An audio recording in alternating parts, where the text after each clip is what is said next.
Soju just being around and being consistent is like helping. Yo, wait, hold on. Yeah. Okay, I'm sorry.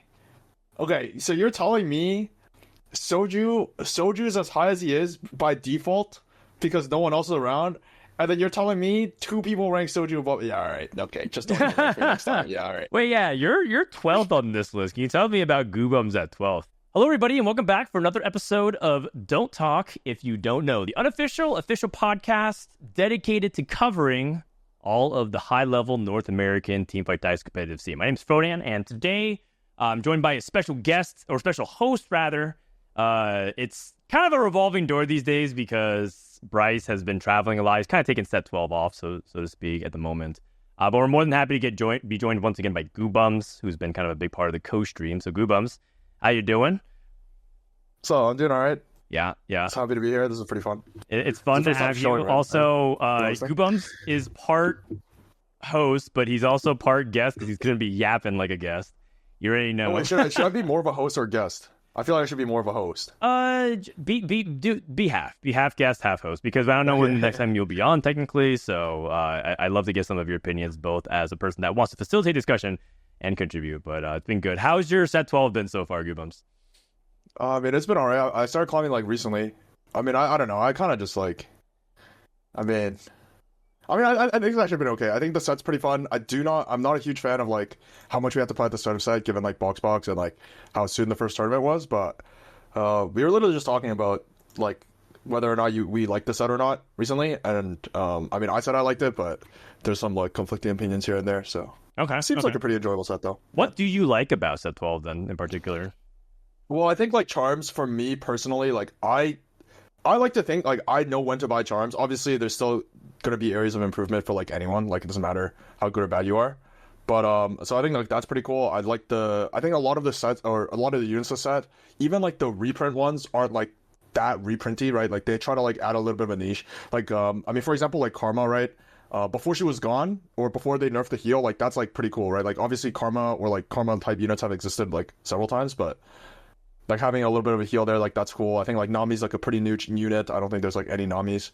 Rise is like fairly new. Like even if it's like okay, Rise is like kind of like TF, they're kind of the same thing, but like there's like a little bit of like new things here and there. Like there's a lot of units that are just like fresh, and there's a lot of traits that are fresh. So that's why I like the set. Yeah. All right. We'll catch up with a little bit more about that in the meantime.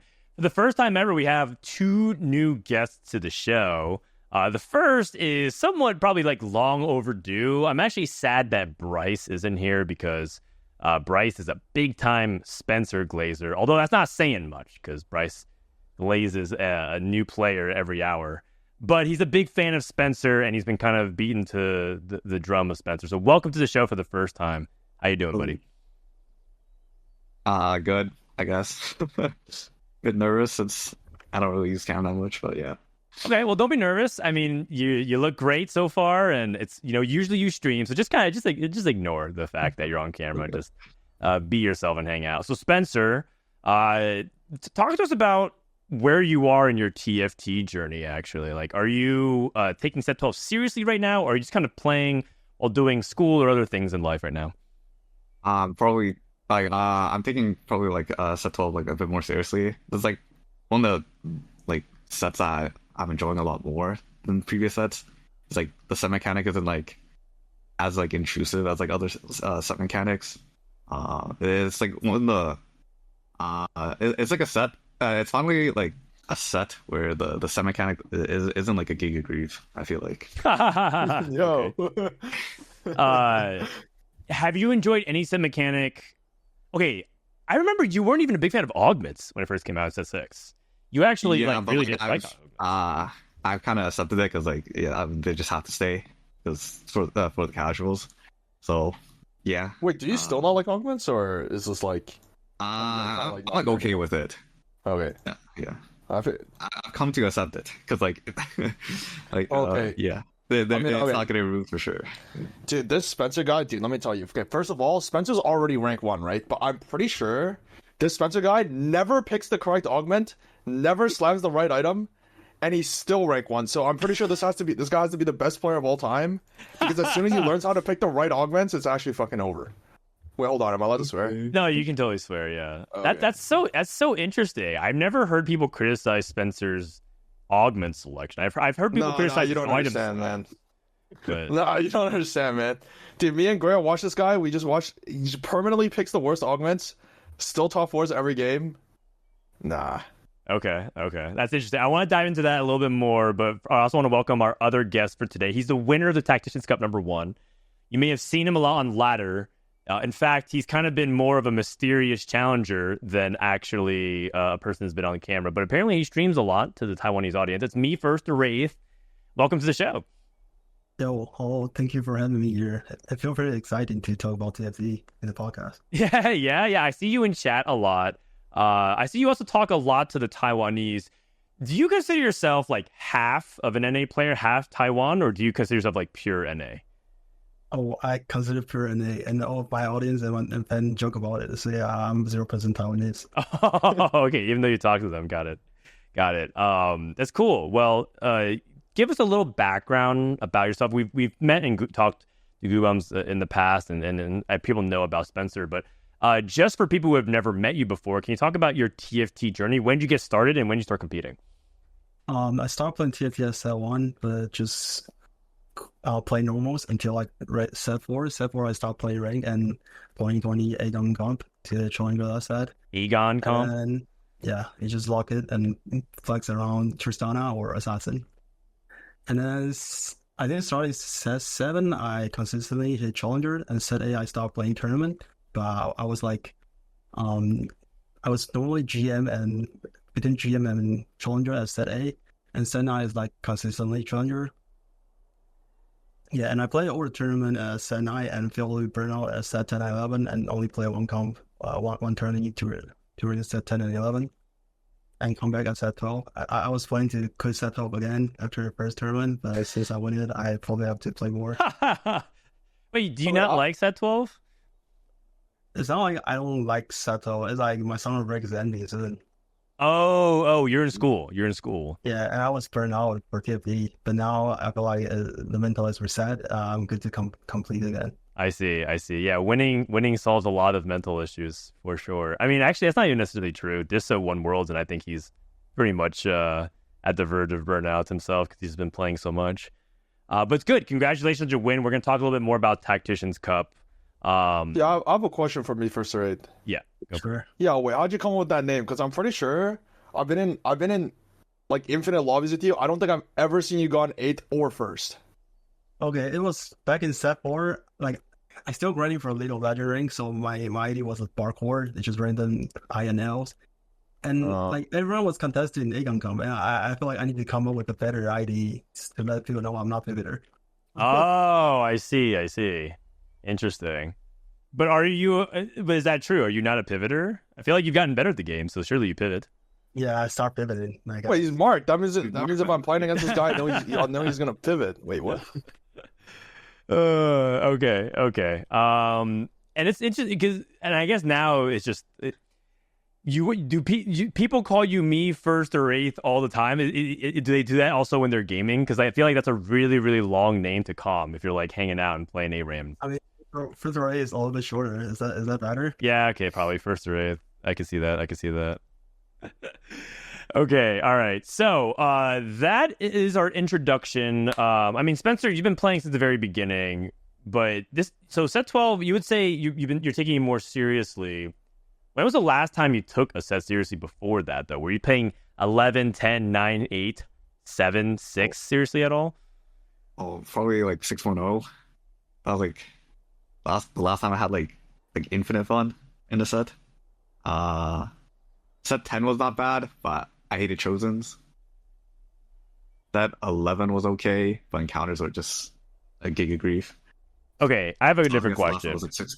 Oh, yeah. What mechanic is not a grief? Like, what was the last mechanic that you would... Because a lot of people would say augments.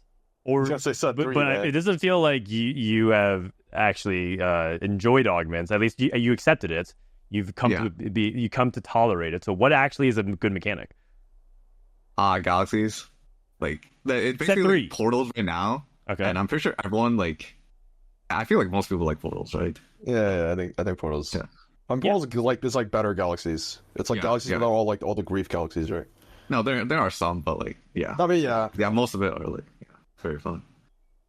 At least it has the illusion of control because you can vote. In Galaxies in set 3, you were just plopped into Prismatic Party. You couldn't choose. Oh yeah, you're just screwed. Well, I mean, not Prismatic Party. The worst offender in set. What was the worst offender in set 3? Oh, wait, Dwarf. Lilac was up there. The 4 cost. All 4 costs. Yeah, Lilac. Okay, me first. What was the worst Galaxy in set 3? The one unlock your item. I forgot the name. Oh, the 2-item one. Oh, 2-item one, and then there's binary Galaxy. Dude, I didn't play much because I think this is like 0.5 only, 3.5 only. But the one that shrinked your board was a complete scam. Oh yeah, okay. It was like Dwarf Planet, mini, or like I don't know. Just 3 rows or something. Imagine 3 rows, playing that. Dude, it was a complete scam with like I don't know, like it's like a board wide AOE. Like everything just hit the entire board. GP, Mech, and Victor. Yeah, it'd be like this set, Nami's cast, just like hits the entire board, and you just can't do anything. So, oh, good times. Well, okay, so you heard it here. Spencer says the last mechanic you enjoyed was Galaxies, and that's funny because we haven't really had a set mechanic since then that he's enjoyed, but he's tolerated. He's at least tolerated the augments, and I mean, I guess Charms ain't bad. Let's talk a little bit about some of the news of what's happening around since our previous episode. So the first is the mid patch. We actually had a B patch technically, but it was like a hot fix for some bugs. So we had Pyro trait no longer incorrectly stacks on a unit. Rise with stack shift no longer shibs your own team, which is great. That's actually a little funny interaction. I mean, not so funny if you had to play the Rise, but funny that it happened. Temporary items from select occurrences no longer become permanent. I believe that was with Fairy, and there's like some abusable things you could do with that. 3 stars there, Secret Charm now works properly. That's something that if you hit Steric 3, you kill the entire board. Briar's new Talker's Trials effect no longer active in other modes. If you guys have been seeing that Briar has been particularly OP, it's because in Talker's Trials, which is the PvE game mode, she actually has a additional passive that gave her 40% damage amp, and they shipped it for live. So it was actually the same Briar from the PvE mode, and that's why she was so OP. And they had to change that because in Talker's Trials, you have different HP than you have in a real game. And so they tried to adjust for that accordingly.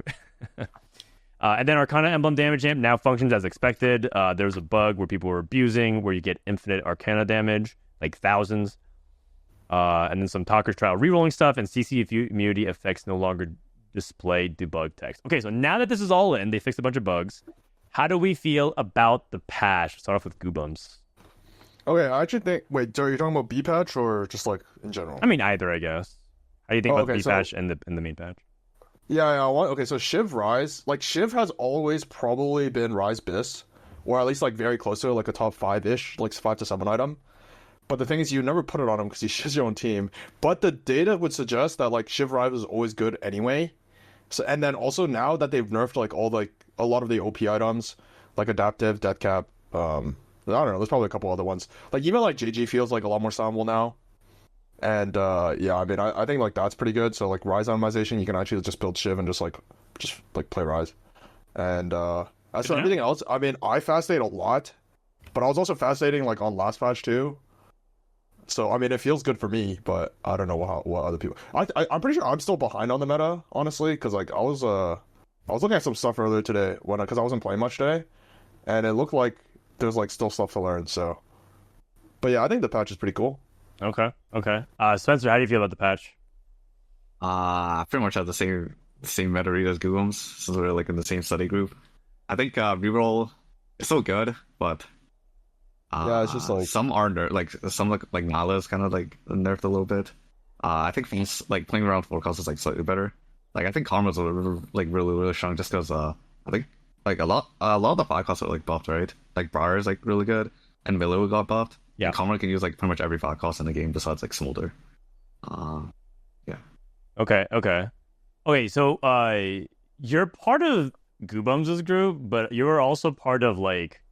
Soju, yeah, they're all rats, man. And all of them. So, like, were you just 2-timing them? Are you actually not part of one group? Like, can you talk to me a little bit about like? I don't know. I'm part of both groups, but like, I mean, Soldier's group just no one ever talks about TFT there, so I just like kind of like migrated to the other group more. I see. The other group literally just doesn't talk about TFT. It's like 5% TFT, bro. Like 95% of those, I don't know, something else. Yeah. I feel like they're always talking about just like when they're like Milk is harassing them about when can we stop playing TFT and go on vacation, and then anytime and like Soju is just talking about like his Valorant night market. If you ever talk about TFT in the group, they always just question ping you and say, "Who are you talking to, bro?" Every single time, right? Yeah. So yeah, I mean, if anything, it's not like Spencer's ratting. It's just more like he actually needs to talk to somebody about TFT. Dude, I'm pretty sure we just stole their entire study group because now we have Kyun, Milk, T-God, and Spencer now. Except Milk is completely useless. Really? Spencer's actually like somewhat okay. Spencer has literally zero tech, but Spencer will always join call and just watch you play, or like he'll stream his own game so you can learn that way. Precedent is like, dude, I'm pretty sure this guy's straight up trying to feed us trash. Wait, really? And then Kieran comes in here and he just tells us every single bug abuse. I mean, that's useful though. That's useful. Yeah. Like you need to know, you need to know it so that way, one, either you like are avoiding it, or two, like you know what other people are doing. So I'm pretty sure he told us that we can abuse, man. Like, let's be honest. Sure. But then they just patched all of them, so I don't know what to do anymore. I'm pretty sure this Kieran guy, I'm pretty sure he might. Kieran's a rat. Underhanded tactics. I like it. Okay. First, what do you think about the patch? Do you agree with these guys? Yeah, I agree most of the part. And this patch seems better than last patch. Like, they tuned down the OP roll count like Warrior and Ari. You cannot just hard combat at 2-1 without anything. And then, like, I feel like knowing all the bugs is helpful. Like, yesterday I was playing Kog'Maw and I clicked Combat Bandage, and someone in the game just told me the argument just straight up doesn't work after this. Yes. It doesn't work after, like, Stage 5. But it's pretty good until Stage 5, I guess. It helps you. Yeah, really, it's all decent. Or not? No. Okay, I guess. Yeah. I don't even know if they acknowledged it yet, to be honest. Okay, well, here's another bug I'll tell you guys about that they haven't listed here. Apparently, 6 chrono doesn't work half the time. It doesn't work on away boards or something like that. No, okay, so Dishop was saying like it doesn't work on home boards, but then what happened was like we were watching Milk and Milk was just playing it. Literally, this is like an hour ago. And then it didn't work on home boards half the time either. So it's not like, so Dishop just thought it was like that was like the problem, but it wasn't that. It's something else. We just don't know what it is. I see. Okay. Well, either way, Chrono is extremely inconsistent, which is kind of sad because they did a bunch of buffs for Chrono. And I think a lot of people want to play around Karma as one of their main game plans. She seems to be like something that has improved a lot due to the tree being much more dynamic. But just be PSA, there's a lot of bugs still in the patch. Even this is just some of them. We only have one other announcement, which is the upcoming sub-regional Ascension of the Ages #2. This is happening actually starts today. And I'm guessing since you guys are here on this podcast, you guys aren't playing in it. I feel like you guys you're just going for snapshots, yeah? Like Spencer. I didn't even know about it. Dude, we don't know about this. Yeah, it's so hard to find like TFT news, I feel like. No, okay, honestly, I'm pretty sure even if we did know about it, I'm pretty sure like chances are people aren't playing in it. Well, probably it is a good opportunity. So this is sub-regional, and it's a good opportunity for people to compete and get a chance. I do think that there's a good amount of challenger players that play in it because they know that snapshot is very unrealistic to them to try to make. So they just rather try to play in a 3-day tournament. But this actually contributes a lot to like that middle class burnout who they play 3 weekends in a row. They play Ascension of the Ages, they miss. They have to climb for snapshots, they miss. They play Tactician Trials, they hit, and then they have to play Tactician's Cup, and then they get eliminated in like day 1 or day 2. And so they played 40 hours. Like I want to be clear. Like I think they actually are very worth playing in. I was actually trying to convince some people in our group to go play in them because like I think it is worth playing in it. If you're like a really really high tier player, most of the time like because the competition is a little bit on the lower side, just like relative to like what these players are used to. Yeah. Then if you can't find the time to like grind for top 23 or whatever, then this is like a good way of getting you into cup or even like getting into trials. Obviously, and then if you're like a lower level, like if you're not an elite player, this is like a good way to get like some tournament experience. You're still playing against like a decent amount of good players here and there. So, yeah, I think it's definitely worth playing in. I was just saying like just for, like Spencer, I guess, who's rank 1. It's probably not worth. It's probably not worth, but I think like Pokemon and Gray are kind of like not actually played ladder. So if they wanted to compete, I guess they could play in a sub-regional. Yeah, I was actually telling those two specifically to play, but they're pretty like checked out. So yeah, I think that makes sense. They had a pretty intense set 11, but that's okay. So this will be wrapping up this Sunday, and then, believe it or not, we're going to be starting up Tactician's Trials again pretty soon in a couple of weeks.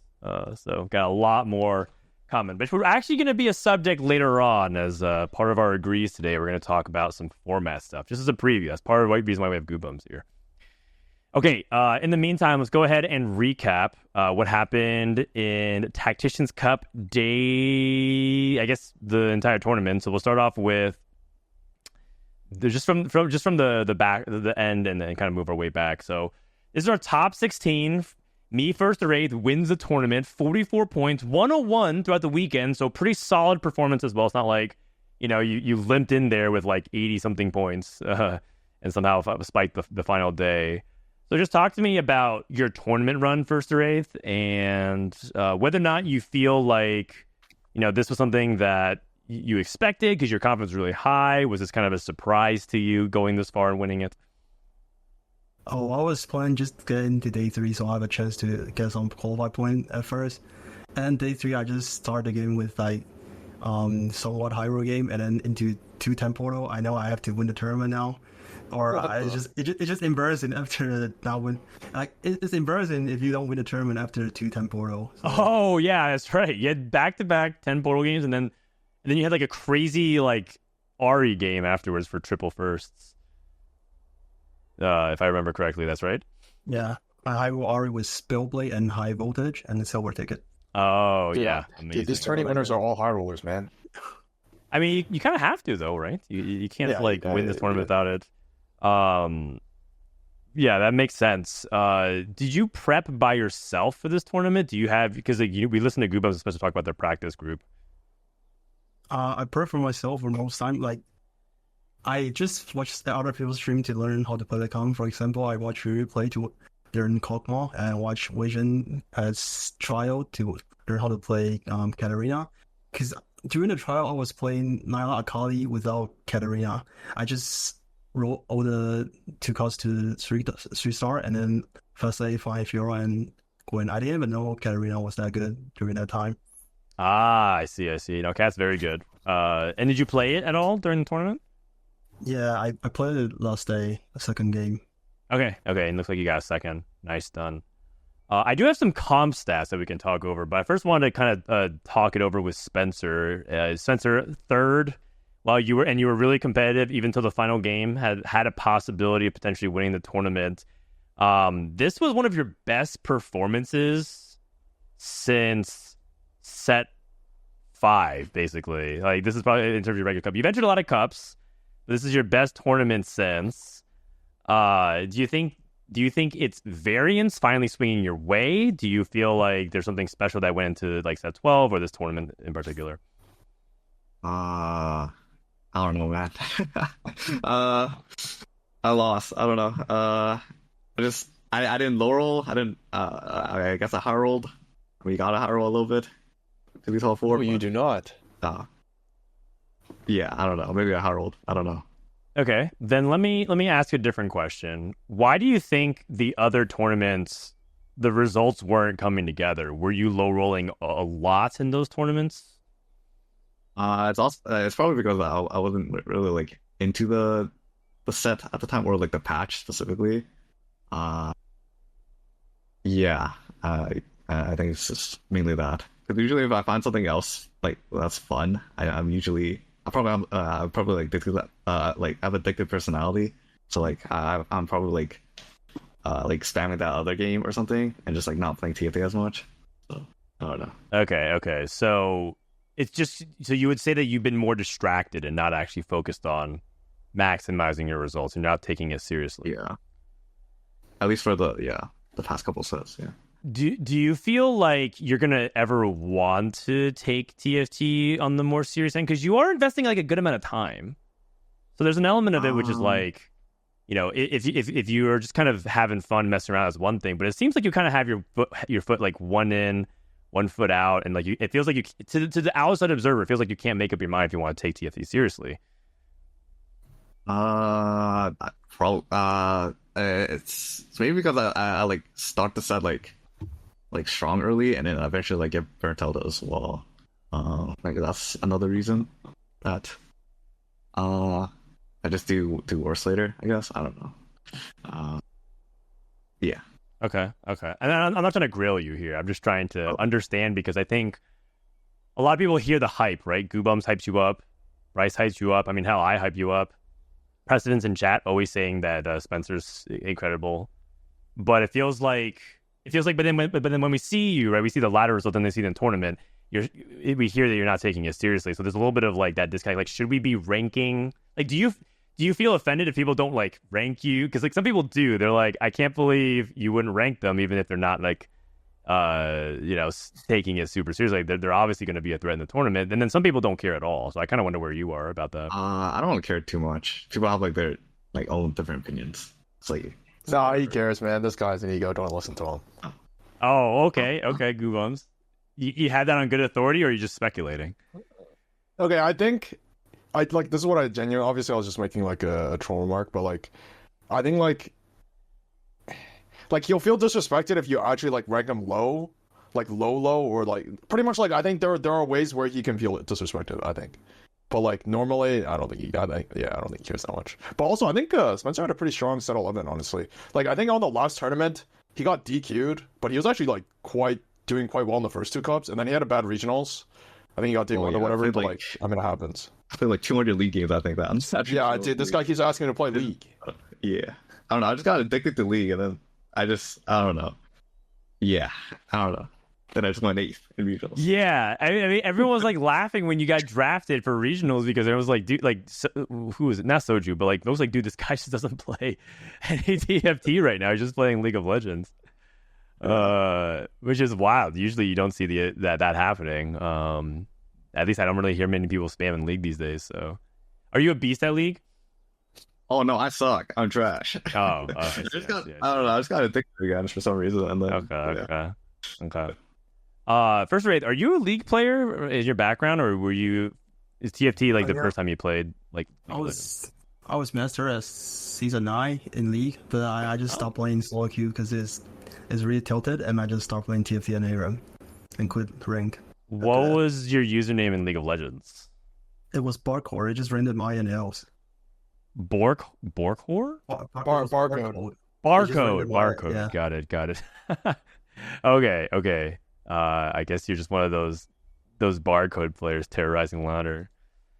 Second place was Tex from Brazil, but there were not many more Brazilian players. In fact, if you look at the entire field, top 16, 13 of them from North America, 2 from Brazil, 2 made in the top lobby, but no LATAM players in the top 8. Almost Fritz made it, but he was just on the outside looking in.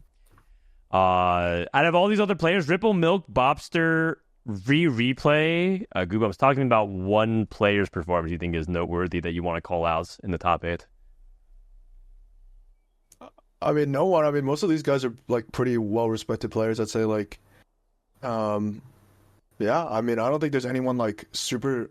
Certainly, no one surprising. I at least at the very least like recognize all these players. I think like you know, like sometimes you can like categorize it like mentally. Oh, like this guy's kind of like a GM-ish player, but like, and then some guys like you know they're like a challenger player or like high G challenger player. It's like I feel like everyone falls into like at the bare minimum you recognize them. But I think most of these guys are all like 1200 plus. That's not like I've definitely seen them all at 1200 plus at some point. So there's nothing too surprising. I want to call out the Koala mate. He actually won Tactician Cup number 2, so he's made like 2 final lobbies in the past 3 tournaments. That's impressive. Ripple got 4th at Tactician Cup number 3, so he technically has back-to-back Cup final lobbies and top 4s in particular. If you actually look at his history, he actually gets 4th in a lot of tournaments. Kind of interesting. Replay another final lobby. His past 5 tournaments, 8th at Tactician's Cup number 1 in set 12, Regionals, Golden Spatula, he went 11th, which is really good. He was 1 point off from making final lobby, or tying. Tactician's Cup number 3 for set 11, he went 8th. He went in the final lobby. And then Tactician's Cup number 2, he went 11th. So he actually kind of has this pattern of going 8-11, 8-11, 8-11. Or, if you look at it, it's 8-1-1, 8-1-1. Kind of an interesting... It's just a coincidence. But Replay is extremely consistent in these tournaments. So I think it is worth noting that we ranked him second, I think, in the overall field. And people... Or I ranked him second. A lot of people are wondering if that is, disrespecting Wasian, but just looking at Replay's consistency, man, it's pretty impressive, I would say. I actually haven't heard. So me1stor8th said that he watches Replay to learn, but I'm kind of curious, Spencer, because where do you feel like people like Replay? Do you feel like he's underrated or properly rated, and relative to NA? I think he's overrated. Because at least like when I watch his gameplay back like a couple sets ago, or like his Saturday gameplay, it didn't look too good. But, okay. I don't know. I haven't watched his 20 games too much. But the ones I've watched, it just seems I don't know. It's just like normal gameplay. I don't know. Oh, we watched all his games from one of the days. Me and Spencer and a couple other people. So what do you think is the secret to his consistency? I think in some of those games, he's hard, like Giga hard force like a real line, which I didn't really agree with. Like he opted into like a 3-way contested Veigar game. Oh yeah, that was like, a really weird one. And that was like the egregious game that he won that game. Yeah, because like the other two somewhat just pivoted, even though he had the best spot to pivot out of.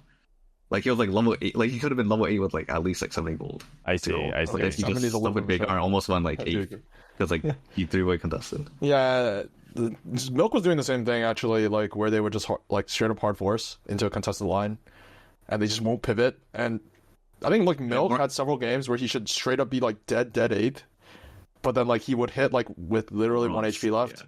And it's not like you know how like some players is like, oh, they hit with 1 HP left and like they might have like calculated it properly. I'm pretty sure he was not calculating nothing, man. Yeah. Noron 7. Veigar 3, Vex 3, 6 HP. Yeah, it's a win. Yeah, both games he had Noron 7 and he was... Yeah. Interesting. I mean, there's 2 people from that group here, Spencer and Milk, and there's Ripple and Replay, so it's fascinating. PMD Bobster holding down strong for the PMD clan. Either way, I do think it's worth noting that the results kind of keep stacking onto themselves. Replay another final lobby, and that's something that he cares a lot about. So that's something that he aims for. I do find it funny that whenever he makes final lobby, he tends to go like dead last somehow. But that's just that's a story for another day. Top 16, we mentioned Fritz Wasian, Little Top, Casper, Dank Meme, Setsuko, Whale of Peace, Robin Songs, another top 16 for Setsuko. But that wasn't just the only thing. I don't have the results for it, but kind of an interesting storyline is that Setsuko actually got day 1 and then missed out, and yet he got tiebreakers in because Deepay and Shuckhacks dropped out, which actually, and so Setsuko actually got in, advanced to day 3, and popped off and almost like made top 16, almost a top 8 run. But we also had a lot of upsets in general. We had Ramblin', Relic, T-Lights, Phillip, Toronto, Sox, Michael, Altanahue. I wrote Showtime because he hyped him up so much. I don't know if some people consider that an upset. First rate, are there any names that I've mentioned that surprised you in day 1? Do you feel like some of these players that I mentioned, does it make sense? Does it sound right because it's inevitable, or do you feel like there were some people that you were expecting to go farther? I feel like it's like it's not surprising because of meta. Like sometimes you just load in with the lose streak opener, and then you don't have any reroll line available, and you have to play the lose streak into 4-2 level 8 lottery, and normally just go win 7 A's with it. So it's kind of not surprising that someone didn't make it. If they keep getting that opener, it's probably no what would happen. Yeah, and I think that maybe that's why, going back to what Guubums was saying. That's why people are opting into reroll lines, because they just know that if they try to do something besides that, they might just be going bot 4 anyways. I guess they might as well roll the dice. That was you. Yeah. Yeah. Day 1, I just rerolled, went 1-1-1-1-1. Day 2, I rerolled, I went 8-8-8-8-8-8-8. And I was like, okay, well, I don't think I'm doing anything different, to be honest. And you actually didn't go dead last somehow. Clear ended up going dead last, putting 10 points on the board in 6 games. Asa, Cambuli, Tech Summers, Toji, Spicy Yappies, Bossos, Kurum, Guubums, and Clear. That was the list for day number 2. So you feel like you just low roll Guubums? You don't think anything you played poorly or anything like day 2? Like I said, so after 4 games, I had 12 points, I think, right? Yeah. I think I could, like, literally just purely based on play, like, I could have played better, and I would have gone 4 extra points. Up to 4 extra points, so that puts me at 16.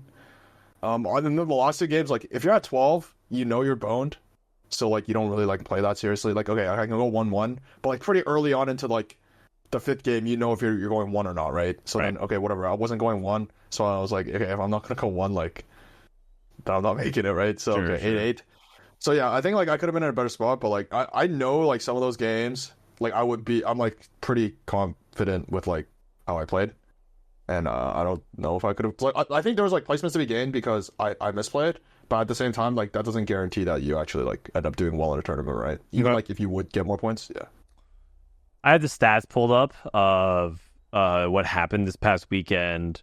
I see a lot of things averaging at like a 4.7 to 9. Wait, even like a 5. Is this NA specific, or is it This EU is all of Americas. Okay. Over the weekend. Yeah, sorry, Americas, yeah.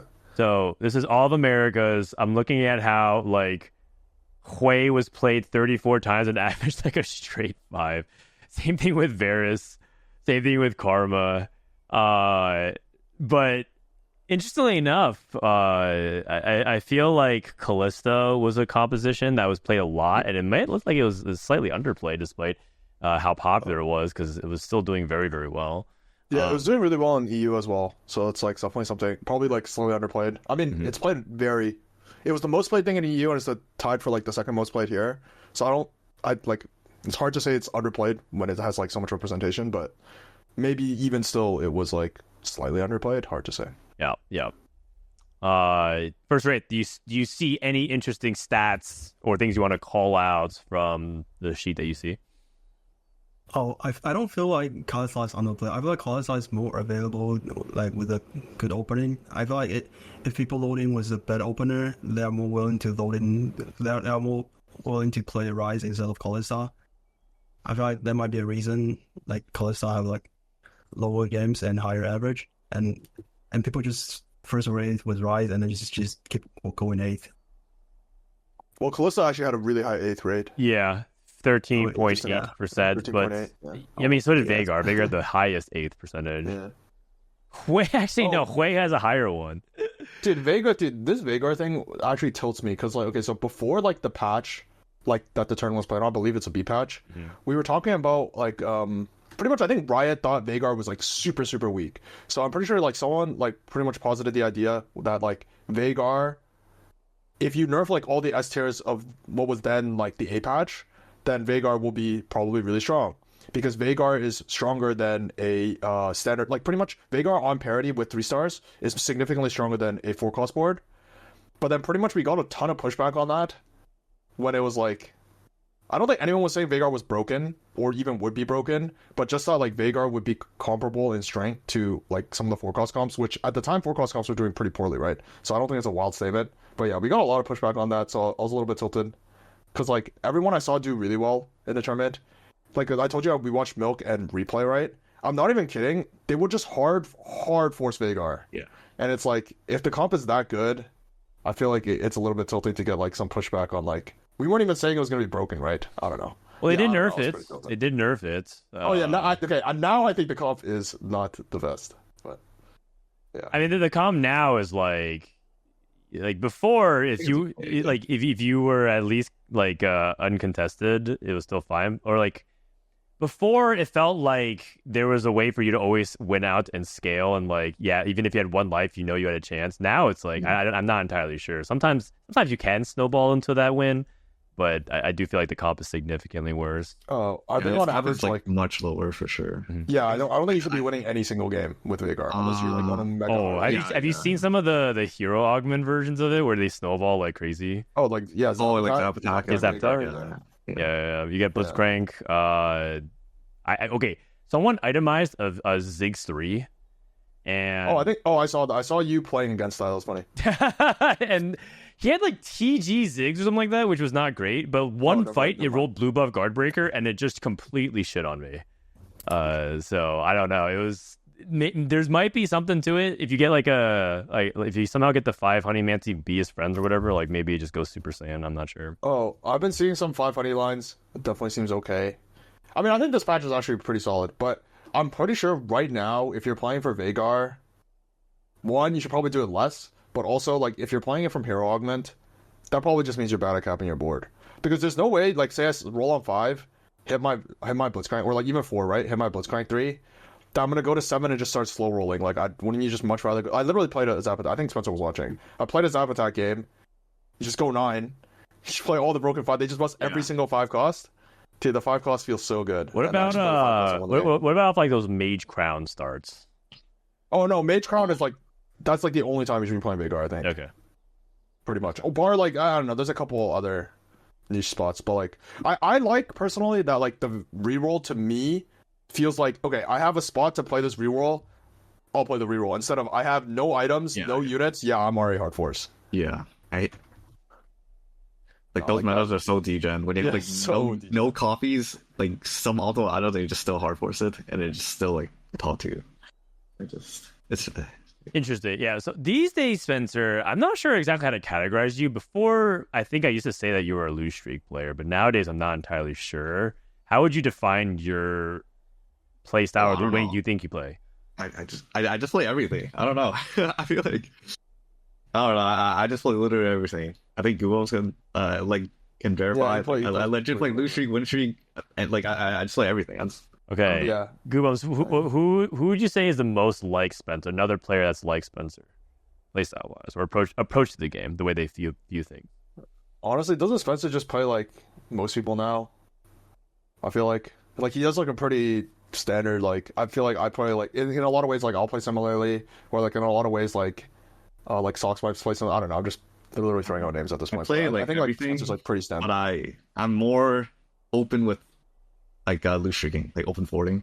Okay. Yeah, I think he's like slightly skewed towards open forward compared to your average like if you compare to like Setsuko or Dishub, like they really like win streaking a lot. But I think like for the most part, Spencer's just like fairly standard. Okay. If he has a board, he'll play a board. If he doesn't have a board, he'll alt into lose streak. Yeah. Very open to playing reroll, very open to playing fast state, pretty standard stuff. Yeah. Okay. And then first or eighth, how would you define your play style these days? I probably lean toward lose streak. Like sometimes I level up at 2-1 and I just do this 2-2 and I scout a little bit and I realize my board sucks. I just sell my unit and make interest. I feel that. It's been happening to me a lot lately, actually. But I know I think it's interesting because I think you touched upon a subject, which is that TFT's become a lot more optimized. Before you could like sort of stick to your guns and kind of bring a specific type of thing to the table, but these days you have to be ready to reroll a hero augment if you get dropped into a spot for it. You have to be ready to fast 8 into like a specific line, or like if you have fortune or what doesn't kill you. You have to be ready to like also win streak and push levels and giga level if you get something that's like calling for it. And I think if you don't, you're just kind of like, you just have holes in your gameplay. It's not about like your style anymore. It's like I feel like you need to be able to do all kinds of different things. Do you think that's fair to say, Guubums? Yeah, I think so. And like, just because you touched on hero augments, obviously like the power of them is like slightly off right now, but like, I think TFT in general has just like trended towards more like the most important thing on 2-1 is just direction. Yeah, since augments, I think. Yeah, definitely. I feel like it's been like that since augments. Like you're gonna have to be more open. It's for sure been like that since augments. I want to think that like, I think it's like gotten worse, especially as they buff like worse bad augments and like they keep nerfing the good augments, stuff like that. So it's gotten like even more pronounced. But yeah, I think like these hero augments, because of like how much direction they give you and how strong they are, like pretty much because they give so much direction, they shouldn't be quite as strong as they are. And same idea is like with vertical trades. Like Portal +1 is so broken, not just because like Portal is a great comp or like Portal's a good early game, Portal's a good mid game, but it's also because you're playing Portal from 2-1 all the way until 7-1, and you'll never change. Like nothing will come off your board, right? Yeah.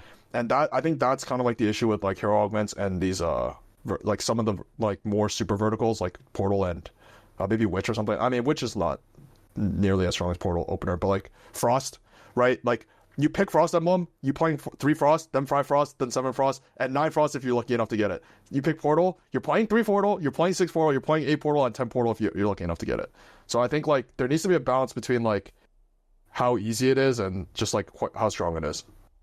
Yeah, I think that, I mean, augments are definitely part of it. I also do think it's like how the game has been optimized. And I think that's also how a lot of people prefer to actually play TFT that isn't at a high level. I feel like a lot of casual / semi-engaged players would prefer direction. But I mean, that's probably like a different discussion entirely, because I feel like that's going into the design of TFT. But the reality is, if you can commit at 2-1, you'll likely make fewer mistakes based off your line, and therefore you can make streamlined decisions. I think that's ultimately what's pushing a lot of people. And I think that's why people just hard commit and deafen. No, nothing you really disagree there. Anything else you want to bring about the meta before? I mean, we don't have to. This is an old patch, so we can just kind of move past it. But about the tournament meta? If you either things that you noticed, or anything that you were surprised by, but we can also just move on.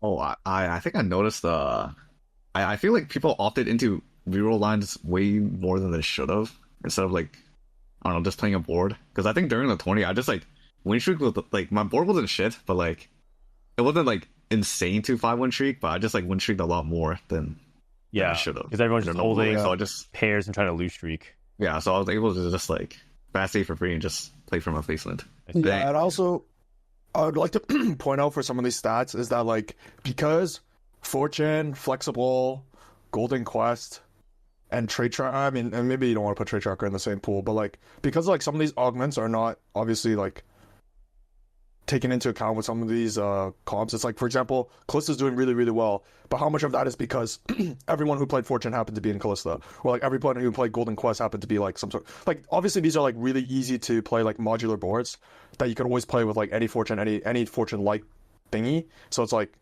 yeah, maybe some of the stats of these are good, but like because you don't know the stats of like some of these things that help enable some of these comps, then it's like hard to like, sure, that makes sense. As a player, yeah, it's hard to food for thought. Take it in. Yeah. We'll see. They did nerf some of those augments. We'll see if that ends up changing anything. Quest? Well, they nerfed. They nerfed Flexible, but yeah, you're not wrong. They technically they did change Golden Quest. Some people are now saying that it's mainly a buff because there's no like low rolls anymore, and they also buffed a bunch of the 5 costs. These are the region stats. Just want to say that I feel like LATAM gets a little bit of hate, but they actually did pretty well. This is just day 1, though. I think obviously as the rest of the days went on, it wasn't exactly the case. But overall, really a lot more parity, but there's also a lot more distribution of slots that went towards NA. So somewhat fake in the sense that you're going to see NA's AVP generally lower, and you're going to see some of the best players from those other regions just do well. So it's entirely possible that somewhere along the line, NA ends up becoming like the 2nd or 3rd highest AVP region in these because of the distribution. I think it's highly unlikely for that to be the case, to be honest. But like, yeah, I think like even here, it's like NA is like roughly the best. Obviously only slightly worse than LA. I do think there's like slightly something wrong with the stats. Just I think it's the same. Yeah. The numbers don't add up exactly, but it's just food for thought. But yeah, I think like Milk is one to mention this a lot, but like as you progress through a tournament, you're likely to just have like NA v NA. Both given because of like the number of slots we have, but also like if we're perceived as a stronger region, then you're more likely to have more people advance, and then once you have more people advance, if you're in a lobby with 6 other NA, then you're just gonna have like roughly a 4.5 AVP, right? That just makes sense. And then I think so most of the time I think you're still gonna see NA at the top of these. And if it's not, then either the other region had like a really standout day or something like that, or I don't know, like it's pretty much more of an anomaly just because of like how it's structured, not generally just because like NA is like better or whatever. Okay, we heard a lot from people like Guubums. First Wraith, what do you think about the region merge? It's actually interesting because we only hear from like the top players a lot about how it affects them, but you're a player that's, you know, kind of getting into competing. Sometimes you take sets off because you're burnt out. So you're kind of like, you know, half committed. Does the merge and the new format, does it feel okay to you, or do you also not like it? It definitely feels worse for the player, like middle of pack player like me. For example, back in set 9, I just need to play day 1, day 2, and I can go into final week. But starting at set 11, like set 11 was worse. Like you have to play 3-day trials into 3-day cup, so I quit the set after the first trial. I made it to the cup, but I don't want to play 3 more days, so I just quit the set. And then this set, they reduced the trial to 2 days, which is better, but still it's like 5 days instead of 4 days. Okay, so they still need to cut down Tactician's Cup. So do we want Tactician's Cup to be 2 days now, Spencer? We want Tac Cup to be 2 days? Probably, honestly. Well, I feel like it's so long. Like it's like almost like 7 hours each day. I feel like, or like 6 hours or something. Yeah. If it was 3 days, but like 5 hours each, would that be okay? Probably. I'm more fun with that. Well, I'm not sure. okay, my question is, would you be willing to take like a variance? Like, would you be willing to higher sacrifice variance format? Yeah, higher variance format, but obviously less time spent like sitting around, I guess. Mm. Or do you care more about like, because you're a competitive player, obviously, but I'm fine with more games, but I don't know. I like it for it to be like less time. Okay. And I have a question for me1stor8th. Okay, because like right now, I think last I checked your profile, you were like 13 or something like that, but you said you went like minus 200 today. So like as someone who's like pretty like, well, I want to say really high LP, do you think like because they moved the slots down from auto qualified for the buy for the cup from like 32 or something like that to like 23? Like as someone kind of like on the bubble, like I'm also frequently on the bubble, by the way, but like as someone like kind of like on the bubble of that like range, do you find that like having that lowered actually impacts like how much you play ladder, or like how much like how serious you put into ladder play? I mean, I was never even close to the bubbles. I was always like 300 or 400 LP behind, like under the bubble. So I was always playing to play trial or day 1, day 2. So I have no idea. But I cannot even make the step shot. Well, you can now. No, I didn't even make step shot for Cup 1. Like all the good player went to EWC, and I still somehow managed to didn't make it. And so. That's okay. That's okay. I mean, you still grind through trials, and you went through cups, so now you get back to the next cup. You don't have to grind. No, he's just straight up qualified for regionals. He doesn't have to play a single cup if he doesn't. Oh yeah, that's true. You're just straight up qualified for regionals. But he said you're gonna play in the next cup though, yeah? Yeah, I probably should for more qualified point. Yeah, and just thing in general, like practice in general. You can still make the free world slot, so it's definitely worth it. Yeah. But plus, you never know. You might spike another tournament and win more money. You might make $100 in 40 hours, as we're about to probably get to later on in a little bit. Before we get to that, I got a chance to talk to some other players about their tournament runs. So usually as you guys go, one of the special things about reviewed episodes is that I usually ask players to tell me about their tournaments. Ripple Overdrive, go by William, says, I think the meta this weekend was pretty big on finding your correct line since reroll tempo was high and playing any of the reroll comps contested was not very good. I think I did that decently, but was not the best at finding ways to go first in games since it's really easy to get in the habit of rolling for charms units to secure fights and placement, late stage 4 and early stage 5, instead of sacking to push level. So I lost placements, definitely add up to each game, and made it hard to win the tournament in the end. That's interesting. I didn't really think about that. Usually people are talking about how you should be rolling for those charms, and Ripple was talking about how you sometimes shouldn't be rolling for those charms, which I thought was an interesting take. I talked to Milk. I said, Milk, can you give me a couple of sentences about your tournament run? Milk says, you want me to form couple sentences. I can't. You have better chance at getting your newborn to form a few lines. Weird champ. Classic Milk. I have Tex. This is the Brazilian player who got second. I asked him. He said, hey, Frodan, thank you. It means a lot to me. My main goal is Worlds, and always will be. I've had some almost there moments, placing 4th, 5th, and 8th at Brazil regionals before the merge, and that's actually true. He's actually done very well at locally at Brazilian Pro Legends. So placing second goes directly to my goal, and I'll keep it going this way. Glad all my efforts have paid off. Sorry for any grammar errors. Thanks for the opportunity. Oh, this guy's so sweet. Don't worry, Tex. If you compare your statement side by side to Milk, I think your grammar is A-okay. I have a statement from Bobster. Bobster says, I think I played very well and in form, except for one game on the final day where I tanked an 8th, finding an uncontested reroll line or 8th patch. Not really too much more to add on top of that. This is a statement from Wajan Iverson. Wajan Iverson said, happy with how the tournament went, especially since I had to play through day 1 because of EWC. I made a few mistakes on the final day in hard spots. I could have made final lobby for sure. But overall, I think I played well, and I won't be trying for ladder snapshots this set. I'll be prepping hard for cups and trying my best to get the guaranteed world slot. Interesting. So Wajan is just basically giving up on snapshots and says, yeah, I'm going to try to get the qualifier point slot. Yo, everyone's going for snapshots this set. Yeah. Yeah, I'm not surprised yet. No dish soap. I mean, Setsuko's still going to take one, but no dish soap helps. I mean, Soju said he's going to be trying to go for that as well, but we'll talk about that in a sec. But I thought that's interesting. Wajan's like, yeah, I'm not going to try for snapshots. Lastly, we got the big kahuna, Lil Top. I asked him, hey, a couple sentences on your tournament. He sent me an entire essay. Lil Top says, hey, Fodan, sure thing. Here's my reflection. I thought I did pretty well considering how bad I was doing on the week leading up to the cup. I feel like I scale really well throughout tournaments. I don't really scrim or in-house with other pro players, so I learn a lot about other players' priorities and see how I can improve my own playstyle throughout the tournament. One example is that I was able to streak stage 2 most of my games. I know a lot of players were prioritizing first Chaos IM or 3-2 roll down, and I was able to expose that if I had proper opener 5 streak. There weren't too many surprises about the meta IMO, multiple real lines, Rise, Callista, +1 emblem, etc. It felt like a lot of lives came down to which player had a better uncontested spot for reroll. Can I 5 streak the whole stage 2 and tempo into the right line and play for 4 across, or did I hit a niche augment or artifact that enabled the player to play a niche line? Personally, I was able to play 6 Blaster Diana and upgraded Adventure Namzi reroll on the last day. I did feel like I threw away a lot of my placements on the final day that stopped me from getting to the final lobby, but I'm content with 11th overall.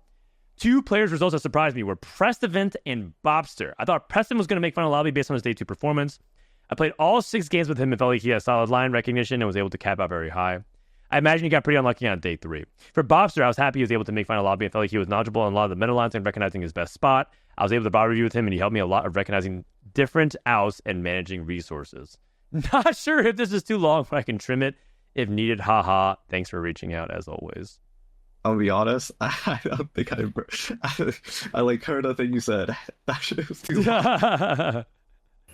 No worries. Little Top, he's very enthusiastic about chatting about TFT, so this guy's just a higher you guy. He's a very happy guy.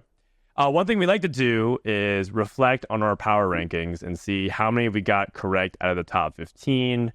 We stretched it to be the top 24 since there's other regions. And we got 9 out of 15. It was pretty good for us, actually. 9 out of 15, given how big the field can be, is pretty good. Setsuko, Wajan, replay. Soju barely missed, as you guys know. Soju did not have a good day 3. But Soju Milk, Spencer, Preston, and Bruce. And if Asa made it and Soju made it, that would have been 8 out of all 10 out of 10, which is pretty good for us. And then Ripple being the only player out of that 11 through 15 range because we lost a lot of bodies along the way. Best Ballot Award. Oh man, this is fun. Do you guys want to take a guess who had the best ballot? Guubums, who do you think? Dude, I don't even know who fills the ballot. I don't even know who fills the ballots anymore. Just take a wild guess. Fuck it, me. I mean, it's not me. It's not me. It's not you. It's not you. It was Showtime. Showtime had the best power rankings because he actually predicted Degree to do very well. And so he had 10 out of 15. The red is people got eliminated in day 1. The yellow is day 2. And blue is the people that got eliminated day 3. So Showtime had the best ballot. There were some other people that were in contention, but... Yeah, I mean, Showtime could have had an even better ballot if he just didn't put himself. Yeah, if he... Oh, poor guy. Poor Showtime. Okay, well at least he won something because fantasy did not really go his way as well. But we'll do we have that? Yeah, he bought himself. Yeah, we can go ahead and show fantasy results. Why not? Fantasy results: Gangly cleared all of us 502 points, and we agreed to drop our worst performing player. So Gangly's worst performing player made it to day 3 and posted 80 points on the weekend. Meanwhile, I had DPay who left for a boat, who quit mid tournament. So, but Spencer, thank you for carrying my fantasy team this time around. No problem. Yeah. Most importantly, though, Basso skills dead last. Me and Showtime kind of fought for second and third. It was pretty close, but yeah, Basso skills did not know. But at least he outplayed Showtime, as you guys see in the bottom kicker. Okay, what we like to do, one fun thing for each segment with our guests, which is we ask them for their top 15. So who wants to go first, Spencer or first or eighth? I guess I'll go first. Okay, we got Spencer's top 15. I'm going to go ahead and read it, and then we'll introduce them one by one. So, Spencer's top 15. 1, Setsuko. 2, Milk. 3, Spencer. He wrote me. I'm assuming he meant himself. Dish Soap. Kiyun, Wajan Iverson. Then 7 is Soju. The back half, Kiyun. Guubums at 8. Precedent at 9. Replay at 10. Greya, me1stor8th, who he put in the top 12 there. Bruce, Lol, Phillip, and Darth Noob. All right, so an interesting top 15. So we always like to ask this question. Where is the first gap, Spencer, between like a certain 2 numbers? Probably like Wajan and Soju, I think. Like there's a small gap there. Interesting. Oh, there's a second gap. Okay. I mean, some people say there's no second gap, but where's the second gap? I think like from I guess like right now, like I guess from replaying Greya, there's like a gap there. Yeah. Yeah, but are you saying our guest here is bad? What's going on? He put him on the list. I think that's it. I don't even think. I mean, I don't want to spoil it, but I don't think me1stor8th put himself on the list. So I think that's pretty nice. I'm gonna be honest. Like number 12 and 215, I was kind of lost on. Yeah, he just went on the ladder. Right? I literally just looked on the ladder. Bruce Lowell, or yeah, I mean, put me1stor8th because he won the tourney. And then from Bruce Lowell to Dartham, I just literally just did it based off ladder. I was lost. Well, okay, hold on. Can you explain to me Kiyun above? Okay, I think Kiyun is actually like giga good when he actually like plays the game. And right now he's like playing for snapshots, so like he's actually like good. So like he has to play for snapshots because like he got bombed out, or he got like day -1 or something or 2. So he has to play for snapshots. So he's actually like putting in the effort to actually like get good. Interesting. Yeah.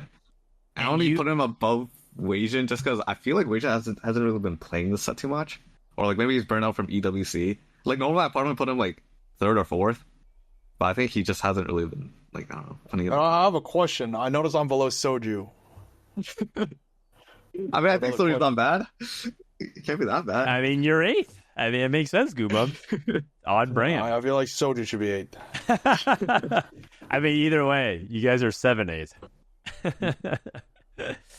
me1stor8th, do you see yourself here in top 15? What do you think? I mean, he probably put me there because I win the tournament, but I'm pretty sure I'm not better than I'm not top 15 today. Where do you think you are? Well, we're revealing your list in a second here, but where do you think you are? Like not your best. Around 20th to 30th, probably. I have a lot of great player. Dude, this guy's too humble, man. He's very Can you just start humble. flaming someone, man? Oh, I mean, he doesn't have to, man. We already have you and Spencer doing plenty of that. Nah, just flaming someone. Fuck it. Who are we flaming? Okay. I mean, Dish Soap 4th. Is that because he's just not playing much of the set? Yeah, I probably normally I probably put Dish Soap like 2nd here, but like he hasn't really been playing much. Like he's probably like burnt out as well, and I mean he's already qualified to World, so he doesn't really have to like try as hard. Okay, but I think he's still pretty good even when he's not trying. What do you think stops Precedent from joining this top tier with Kiyun? I think most people would reverse Kiyun and Precedent. Just like I don't know, more ladder results or like tournament results. I think. I mean, he just hasn't really had that. I think. Why do you think that is?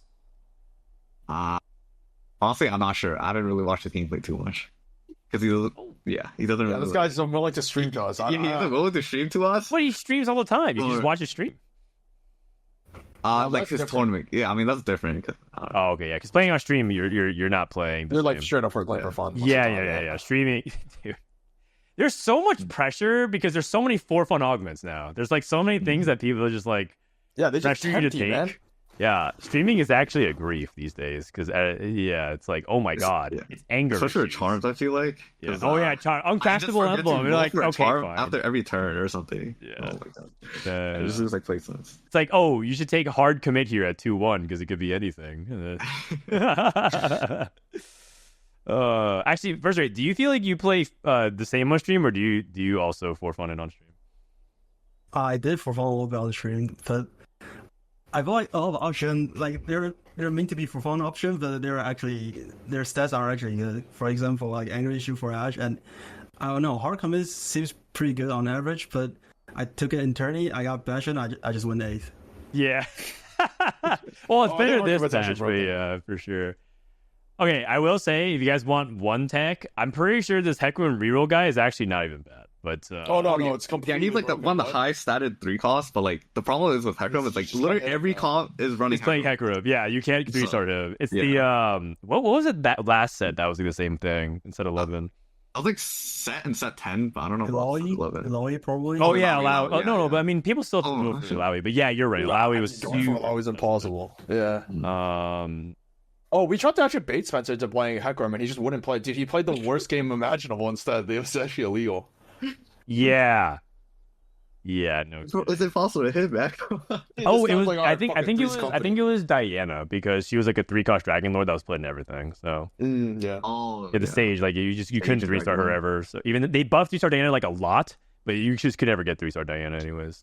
There's a lot of 2 costs often like that Yeah. as well. Nobody's really Nico, ruling Aatrox. Nico, Aatrox, Riven. Anyways, yeah, Rivens. That's the problem. That's the problem with Hecarim. But I'm just telling you, man. You get 8. Because there's always people like there's no comp you can play with anger issues. I'm like, bro, just trust me on this one. If you're able to get it, it's actually hilarious. I had a game where I played Spectral Cutlass Hecarim 3, and it was the funniest comp ever because everyone because Spectral Cutlass actually TPs like Smolder doesn't cover it. And so this guy kept trying to use Smolder to like position and block it, but it would always TP exactly where Smolder was because that's not where he actually is. And then I would like one-shot their backline every time. This was funny. Anyways, that's a completely side topic. Let's go ahead and show me1stor8th top 15. Thank you so much, Spencer. So me1stor8th top 15. Number 1, Setsuko. Number 2, Wajan Iverson. 3, Milk. Spencer in 4th. Soju at 5. Replay at 6. And Bruce Lull at 7. And then we have Elides at 8, Ripple, and Precedent around the top 10. Robin, Guubums, Cambuly, Toronto, Tokyo, and Kurimek. So it's like half this list is different, which is really fascinating. So, first question, me1stor8th, where do you perceive the first gap to be? Top 15. That's probably between Spencer and Soju. I didn't put this so in because I thought he's not playing for That's fair. the Yeah. tournament, so yeah, I didn't put him in. That's fair. Okay, so a lot of is Soju the best player in tier 2? Is that what's going on here? What? Okay, I put Soju and River there because I watch all of their gameplay, and I probably didn't watch that much POV from other players, so I didn't know how they did. Well, my previous comment Guubums was because Spencer also gapped Wajan to Soju, so I was like, everyone keeps putting Soju the top player in tier 2. I mean, I feel like right now currently, like all the other, I mean, like a lot of other good players are just AFK this set as well. So like, I can't really like normally I probably would put like Socks or like Pocky here, but like I don't know, they're just AFK the set. So Yeah, I mean that's fine. That's totally fair. So you're saying those players would take those spots over Soju? Yeah. So Soju just being around and being consistent is like helping. Yo, wait, hold on. Yeah. Okay, I'm sorry. Okay, Okay, so you're telling me Soju's as high as he is by default because no one else is around, and then you're telling me 2 people rank Soju above. Yeah, all right, okay, just don't rank me next time. Yeah, all right. Wait, yeah, you're 12th on this list. Can you tell me about Guubums at 12th, SpencerTFT? Oh, because I didn't watch a lot of his gameplay, but I did watch his YouTube video about Arcana Rise before I played the tournament, so I just put him there. Oh, I bet. see. Yeah, actually, Guubums has a pretty good YouTube channel. He's actually trying to. I sometimes steal some of his info and I just repackage it and do a video on it. So it's good stuff. Thanks ahead of time. Ripple, Precedent, Robin in 11th. I feel like a lot of people underrate Robin right now. You're one of the few people who actually still ranks Robin, like even in this zone. I feel like Robin's not even taking competitive that seriously anymore, given how often he travels.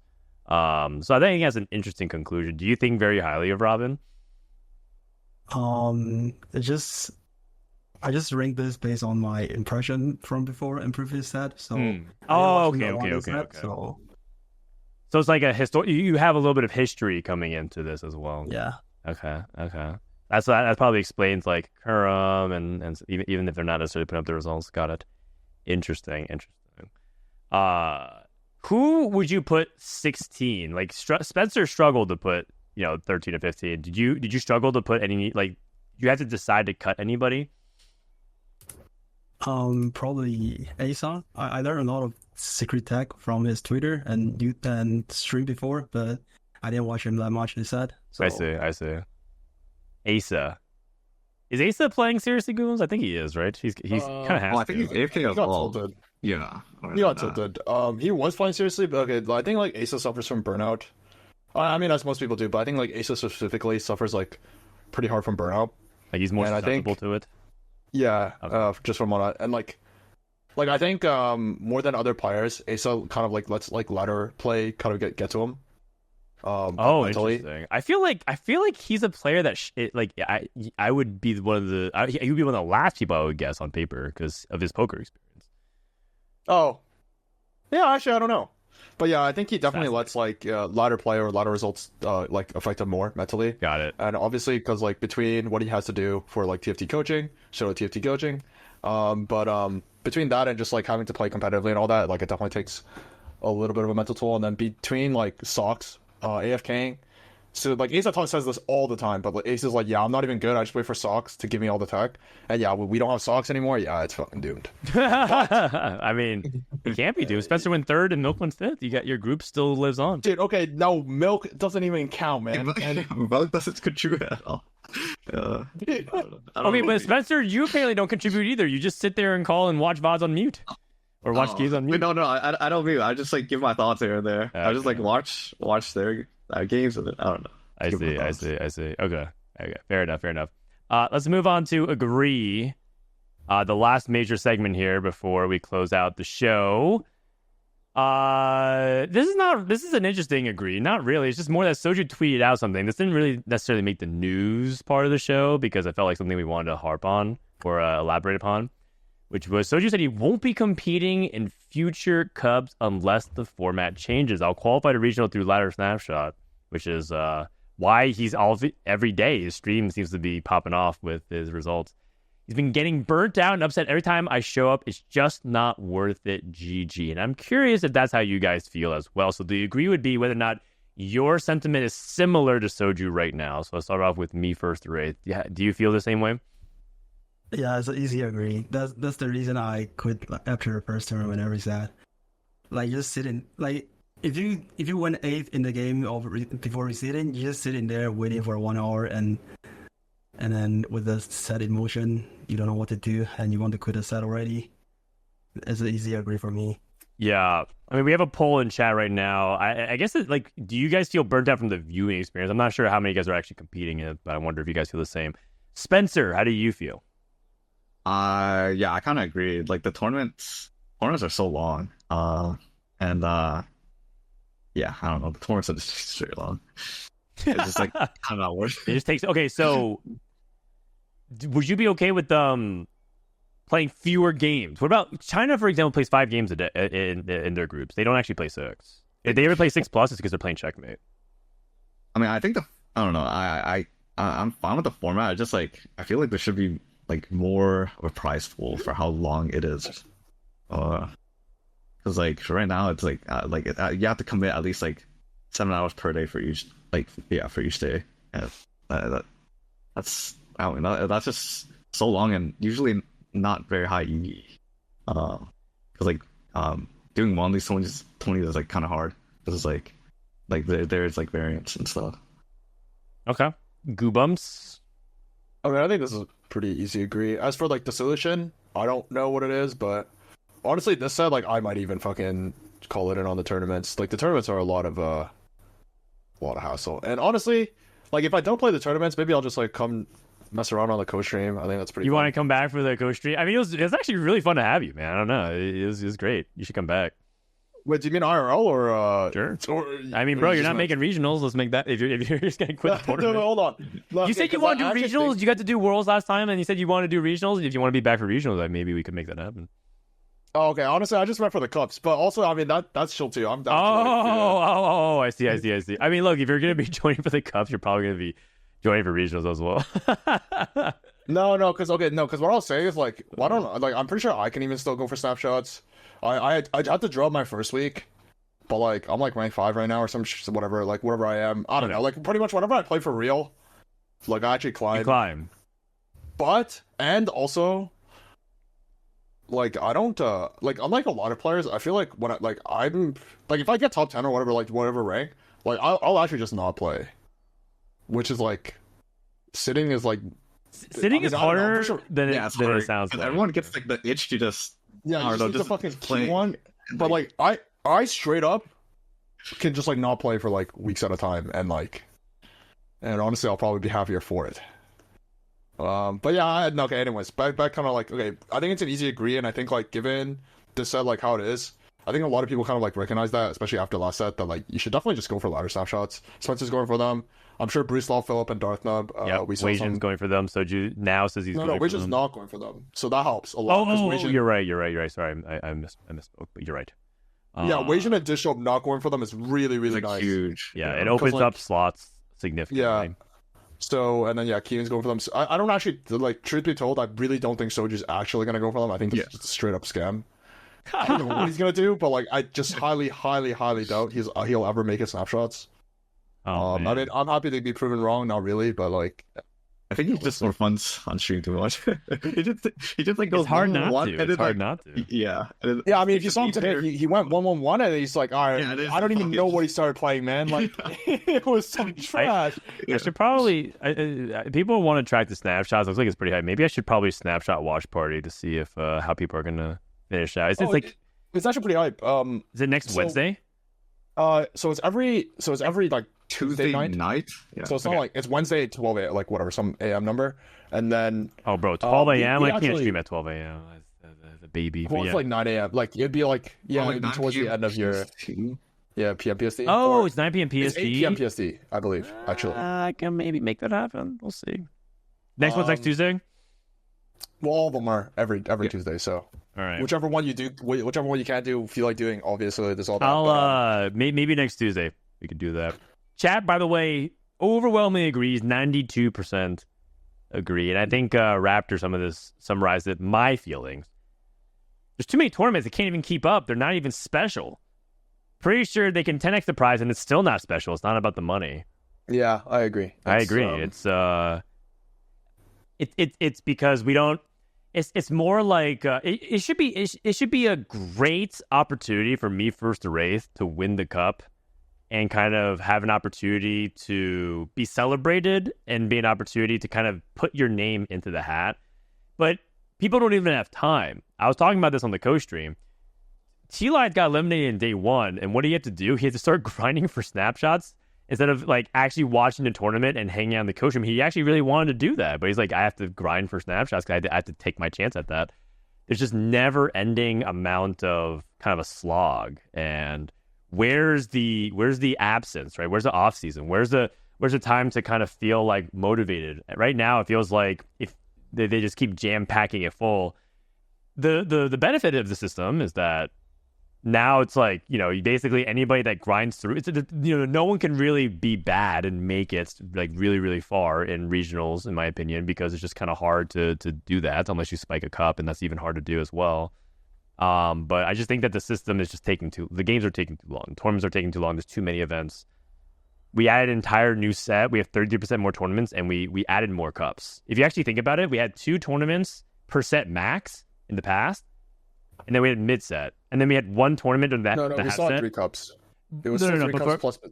But the way we divided up was 6 months we had 3 tournaments, and then mid set and regionals.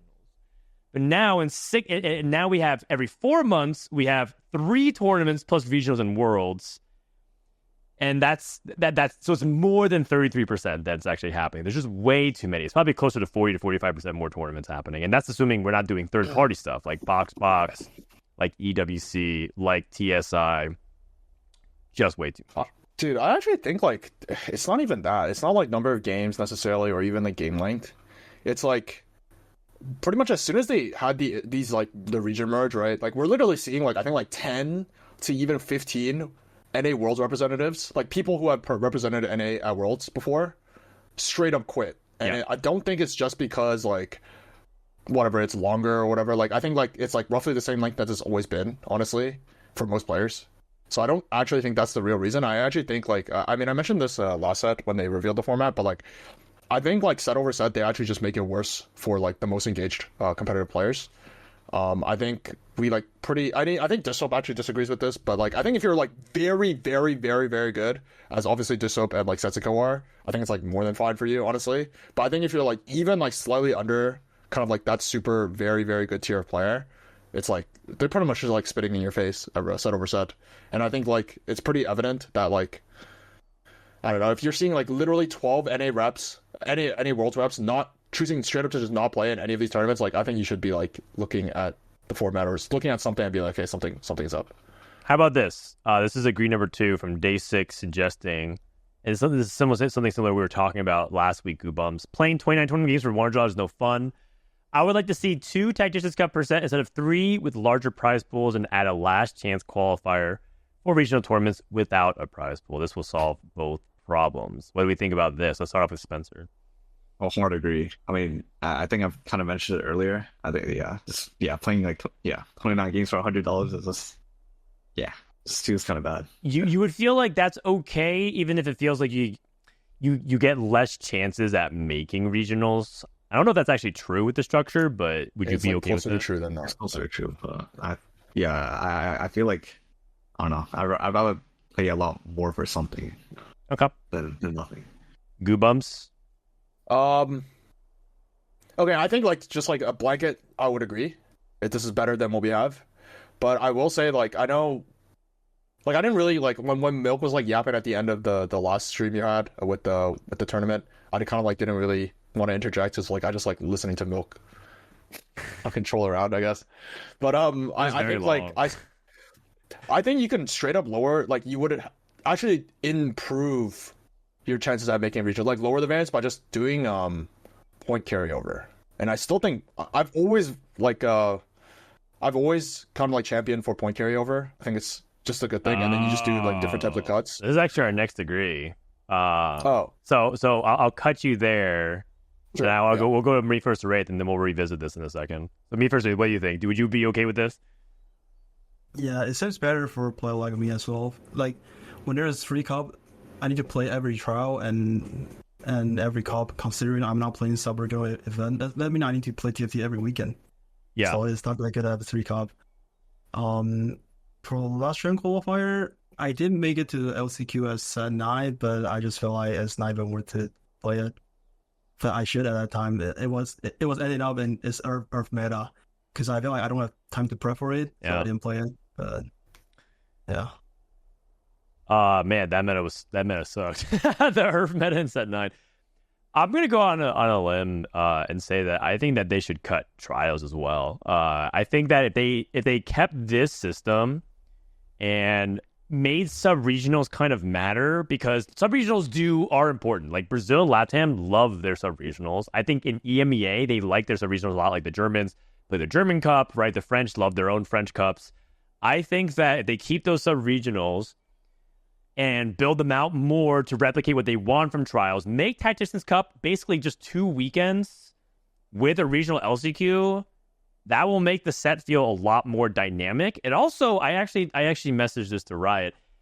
I think that it also will reduce the amount of kind of the toxicity that's developing between all the bickering about spots and competitive parity, right? Like a lot of people there's just a lot of actually bad blood developing between Brazil and Setsuko mainly, but also like, LATAM is just feeling discouraged because of all the hate kind of thrown, especially towards LAN. And like apparently LAS and LAN have had like a heated rivalry for many years. LAS always thought LAN was trash, and now they're like kind of doubling down, like look how bad, like see how bad you guys are. So I just think that there's like actually like a little bit of a problem with that. So I kind of want to cut a lot of the inter-regional competition, make sub-regionals matter more, and I think it kills two birds with one stone. Fewer days, higher quality tournaments, and you still retain a little bit of that inter-regional rivalry before you get to Worlds, which is important. Chad also very much agree. I think these are all seemingly easy agrees. It's just more about if there's any pushback about it. This is one thing that Guubums was talking about before. TFT would be a better competitive product if it were more like golf and there were no point resets between days. This is what you're talking about, right, Guubums?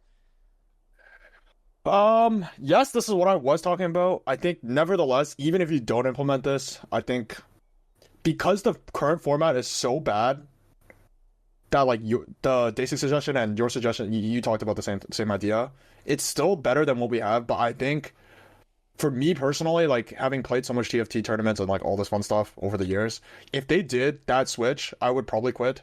I mean, I'm already probably going to quit anyway. Like, I mean, I've been saying this a lot, but like, I don't even take it that seriously anymore. Like 6 sets in a row you've said this, but yeah. No, but I actually don't even play anymore, honestly. Like, I play like 200-300 games a set, and I just But like, you were talking about you were going for snapshots this set like 5 minutes ago. Now you're like, I'm quitting. But like set 11 I didn't play, set 10 I didn't play. I played set 9, yeah. But 9.5 was pretty ass. Like I didn't really play set 8 that much either. So like I don't know, I don't even play that much anymore. And then dude, okay, yeah, so then like okay, sorry. Back to what I was saying. Like if they did this and just cut people faster. Like after 4 games, if you go 8-8-8-8, like it's fine to cut you. Like it's fine to cut you. And also cuz like Milk, okay, so the reason why I brought this up earlier when I was talking to you the last time, like it's really difficult to have a discussion with Milk because like if you bring up a topic, he'll just like randomly change the topic, which like as a viewer, like I think it's really funny, so I'll just like let him do it. But like it's really difficult to actually discuss like the merits or like the cons of like a specific point or whatever like any implementation of any kind with Milk. It's just really tough. But I think like what Milk brought up was a very very reasonable point, I guess. It's just like dead games or like games that don't matter are like really, really tilting for competitors. Like if you've already guaranteed made it, you should not have to play anymore. And if you've already guaranteed out, you should not be forced to play games that are meaningless. So I think, but you can still do that with point carryover. And I think there's a way around that. And I think there's a way for them to figure it out. And if you do point carryover, it immediately reduces the total number of games you have to play. If assuming like variance control is like any sort of consideration towards the format, which I think it should be in a game like TFT.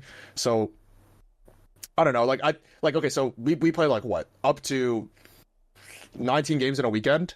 You can just have that be like 14, but if it like all 14 games are actually of the same weight, which like maybe you do a checkmate format or something like that, but so like 13 of the 14 games are the same weight, then you still have the variance control and you just get to play a fewer number. I don't know, I think it's literally strictly better in every way possible. Okay, but okay, so you agree with this, David. In conclusion, you agree. Yeah. Okay. Spencer, what do you think? That's a lot of yapping that Guubums just did. Yeah. I like the points like being accumulative. Yeah. Do you feel like that makes it boring though? I don't think so, because like it makes like every game like matter, right?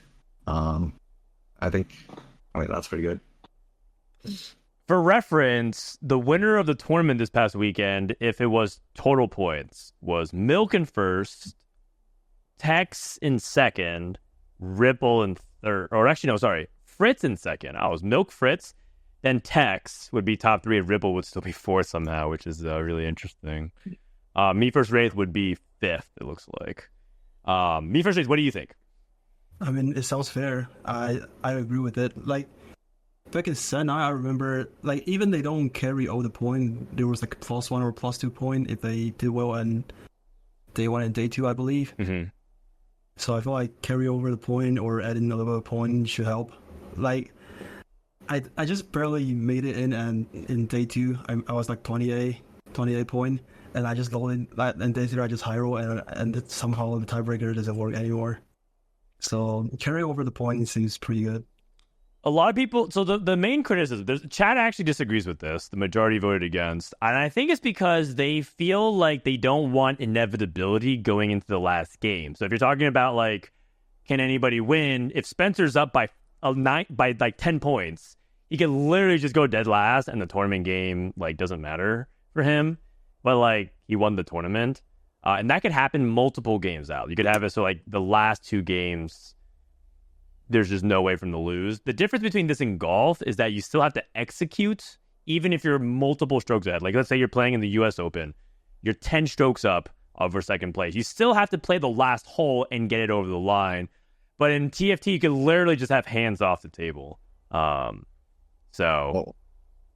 I kind of like what Mortog brought up. Like, they 1, 2, 3 all add up, and then from there, like, the top 8 is a single lobby. I was just gonna say, I mean, I think every tournament should be checkmate. It's kind of, I think it's like really ridiculous to me that like the World Championship is checkmate and then no other tournament's checkmate.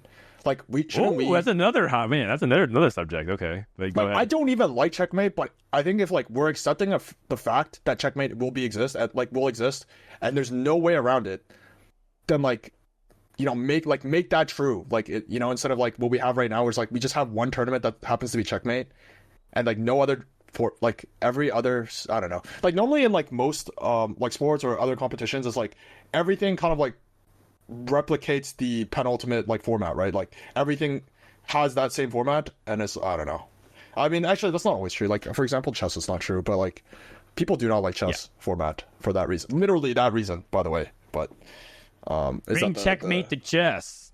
That's a sentence that a lot of chess players are like, what?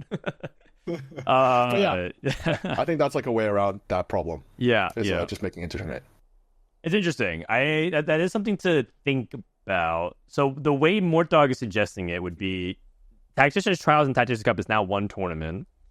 Tactician's Cup, and basically it's a 4-day tournament on back-to-back weekends. And then you cut after each day based on people that's making it, and then on the final day, it's just guaranteed 8 players. Instead of like 32 into this like last 2 lobbies thing. That sounds like it could work, and that would be a way for them to basically essentially repackage everything into what we're talking about.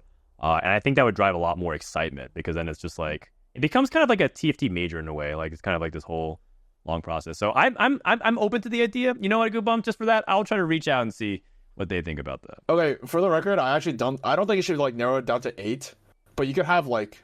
You could still have like a final lobby of 8, but I think like to have a full day of just 8 players is probably slightly worse, in my opinion. I'd have to think about it more. I don't want to just like say stuff without like sure. But yeah, says what we say. I thought that would be better for the viewer experience, because like you can actually like follow the games. Yeah. That is one thing I don't like with the final day. There's like so much happening that I don't see, and all of a sudden, surprise! Text made it to final lobby. It's like, wait, what? I think there's a lot of that in TFT that I don't like. Part of that is like pretty endemic to DFT, I want to say. It's just because like how it's played and how it's like already currently like absorbed as like an esport, as a form of entertainment. It's like that's just how it's like gonna be to some degree. But I mean, I think you can explore a lot of ways to make the current format better, and I'm actually happy that like obviously I have expressed numerous times some negativity about the format, but I am happy to see that like a lot of other like well-established pros, or like pretty much like people that are very invested into like the pro scene, are also like taking, well, whether or not it doesn't have to be like a real stand, but like just like Soju like saying he's not playing tournaments anymore, or like Kyun saying he's not playing, like these people saying they're not playing tournaments anymore. It's just like it helps show to the tournament organizers and to Riot that they are doing a lot of things that is like really turning it off for a lot of like the competitive players. Like a lot of the competitive players, people who have gone to, I said this earlier, but like there's like 12 worlds NA world reps that are pretty much just not playing in tournaments this set. Is that all like to me that is like so crazy, but I don't know, maybe I don't know. It's alarming. It's an alarming trend where, because there's so much burnout, like people talk about like Wage or Dish Soap. Dish Soap is going to be the first player ever to make it to 3 worlds in a row. And like I said, there's a 24-hour off season for him, which is just not enough. And he actually decided to take that off season by traveling for the first time out of the country. Like that was the first time Dish Soap ever left the country. He went to Europe, really? Into the Middle East. Yes. And so he pushed himself a lot, like physically. There were times where like I definitely noticed that Dish Soap was just not feeling. He was just not like vibing with it. He just wanted to like take a break. And so there's just, and Wei Jin made 3 worlds out of the past 4, so he basically just has no off season. So yeah, I understand exactly what you're saying, but again, we're kind of touching upon some of the similar topics before. Either way, this is really interesting food for thought. The last thing is, someone asked about why not just playing like an established league week over week. That actually exacerbates the problem we're talking about, which is a lot of games that are perceived to be meaningless, even if they aren't. It just feels like a lot of things, like who cares if you miss week 3 of the LCS? Like, quite frankly, right now, it doesn't really matter very much. But you don't want to miss playoffs. And I think that regular season league play in TFT doesn't really accomplish much outside of like help sort for variance. That's about it. And there's also a lot of reasons not to like it. There's a closed system, which you don't really want. You want TFT to be more open, amongst many other things. Okay, that's a great discussion. I think we're going to pin it here because we don't want the episode to run too much longer. That's basically it. Anything else that you want to say before we just move on to the final parts of just like talking about other things? Guubums, I know you had a lot to say, so I just want to make sure you feel like you get it out of your system. No, I think I got it out of my system, and I think like I mean you especially, but like there's a lot of avenues to like kind of get your voice heard. Like okay, we joke about like okay, everybody's like bitching about something, but Riot actually does a really good job with like just like receiving feedback, whether or not they always implement like suggestions given by people. Obviously, like they shouldn't always implement suggestions given by people. That's just ridiculous. But yeah. I think there's a lot of avenues for like getting your voice heard. So I think that's good. And I think, despite like my personal negativity towards the format, I think like I know like it's not like the tournament organizers or Riot like want the format to be bad, right? Like that's not their goal. Is not to make people unhappy. But obviously, right now I think we're at a little bit of a low point in terms of like. For that, and I think I do expect things to get better. So it's like, yeah. The question that I want to ask always is, who is TFT esports intended for? Because it's not for the shareholders or the people making money at the decision that Riot. TFT esports makes no money.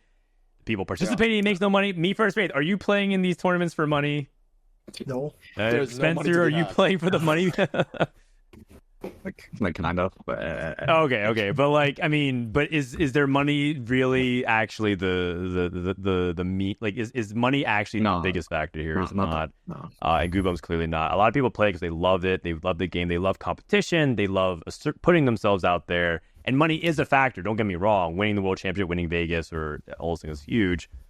And if the players who you're trying to serve are unhappy with it, then we gotta fix it, because I think ultimately TFT esports isn't going to be like something that's the casuals are going to follow. Like it's not the people who are playing Talker's Trials right now and are in my DMs messaging me because for some reason I tweeted about Talker's Trials, the PV round. I'm getting a DM every hour from someone else that completed and be like, "Ha, my score is higher than you." Those people don't care about TFT competitive at all. They just want to play the game mode and have fun. And I feel like we should stop trying to be like, okay, well, TFT is going to be like something that appeals to the average TFT player. It's not. There's just a really hardcore, hyper-engaged audience that want to care about it. Let's build it for them. Speaking of, and this is the final note of the episode, they officially announced the on-site co-streamers for the Macau Open. Speaking of building it for the people that care, these are the official co-streamers. We got Disguised Toast, Soju holding it for North America. We got Godlike from CN with Ching Ro. These are really popular. Wait, that's CN the world finalist. Yeah, that's right. Both of them are world finalists. I meant, dude, he's the league world finalist. Which one? Godlike. Godlike. Yeah. Yes. We got M. Oh, yeah. Go ahead. Do you want to say more? No. It's nothing that important.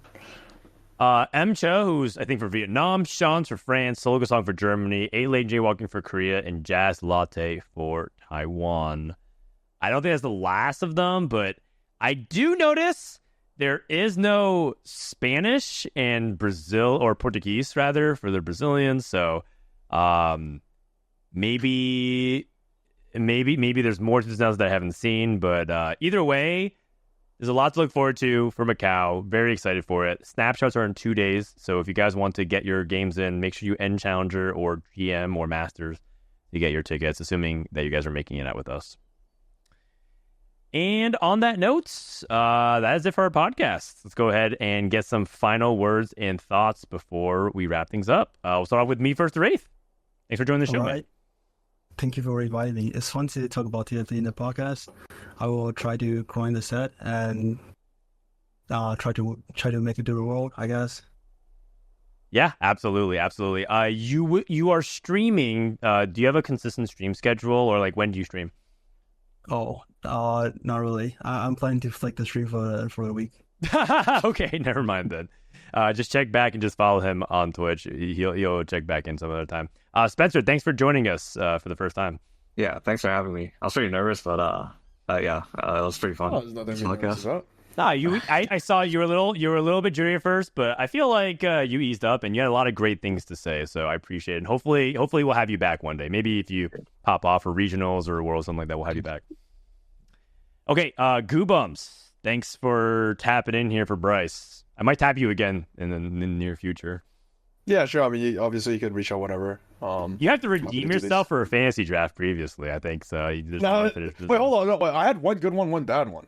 I think I did too. Oh, have you? I know, okay. I know the first one I for sure like straight read it down, and Bryce is giving me shit for that. I think you only did one. I think you punted it really hard, but oh fuck. Okay. Okay. I'll get you back on the next one. All right, sounds good. Oh yeah, go for people in chat to go watch my YouTube. And I mean, technically you can watch my stream, but I don't fucking stream. But I mean, yeah, watch my YouTube. It's actually good. It is. Guubums, if you love like just short to the point stuff, Guubums, he does videos like, here are the only 6 comps you really need to know to climb, and he explains it in the Guubums way. And you would expect him to talk a lot, but it's actually quite concise. So yeah, wait, dude, all the comments are always like, this guy never fucking stops talking. But like, it's still like kind of concise because like I'm talking about like the comps and whatever. Like when I'm talking about the topic at hand, but like it's true. Yeah, I mean I talk a lot. So all right. As for me, thank you to these guys for showing up. I believe Bryce might be back. He might actually be taking set 12 off entirely, but I have to sync with him on that. But if you guys missed any part of this episode, make sure to check out our stuff, youtube.com/@DTIYDK, or follow us on our social media so you can keep track of what's going on. But yeah, like overall, we're really happy with like TFT and the direction it's going. A lot of the stuff that we vocalize is really just to help TFT's competitive scene continue to improve. And ultimately, that's what this podcast is about. So appreciate you guys. Love you guys. From Frodan, Guubums, Spencer, and me1stor8th. Thanks for watching. And we'll see you guys next time for more TFT action. Have a good night.